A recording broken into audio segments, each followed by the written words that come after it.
You were wondering whether or not you were going to see the big name players in this game step up, and it all really starts at the receiver position for both teams.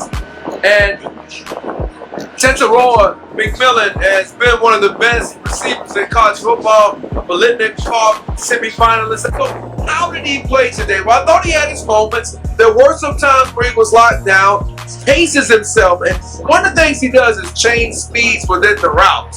And that's something that kind of alters what the defensive back sees from on a down-to-down basis. I think there's a tendency maybe to not go at the clip that he needs to create that separation. And there were a couple of instances where you saw that today, but down the field and at the catch point, the strength of McMillan's hands certainly impressive today. And I have to admit, like, even there's some times where you thought he was going to get locked down, he just snatches the ball out of the air. He snatches the ball out of the air like it's a baseball.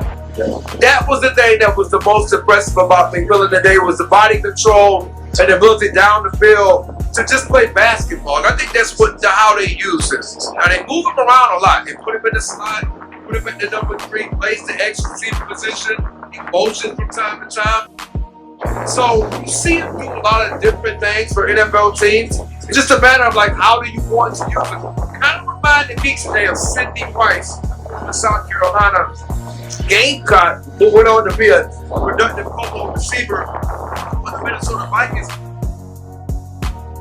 Those guys were outstanding in the secondary, but TCU today, in the game that you knew that they'd have to communicate in, Kamara was able to, on some blitz controls, when they brought the corner on the blitz, he was able to get McMillan on the ground and tackle him one-on-one. And that's something else about McMillan that still needs to be discovered, is how much can he be an explosive run after the catch threat.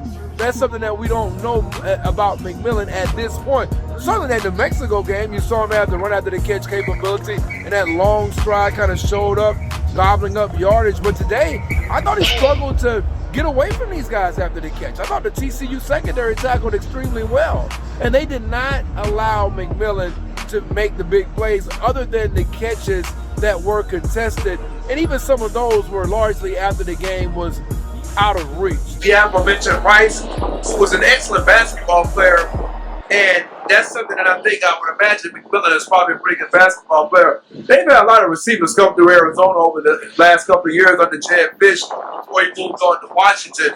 You think about him, but you also had Dorian Singer, was another receiver that was there playing alongside him as well, and then Jacob Cowling. So they had a three-headed monster. He was good a couple years back. I remember him against Washington, making some of these same spectacular catches that I saw here this afternoon. So McMillan's a player that's going to get drafted relatively high. How fast is he going to run? Don't expect him to blaze up with a 4.4 or anything like that. I think he's got deceptive speed, and I think for the most part, it's all about being able to win those one-on-one jump balls for McMillan.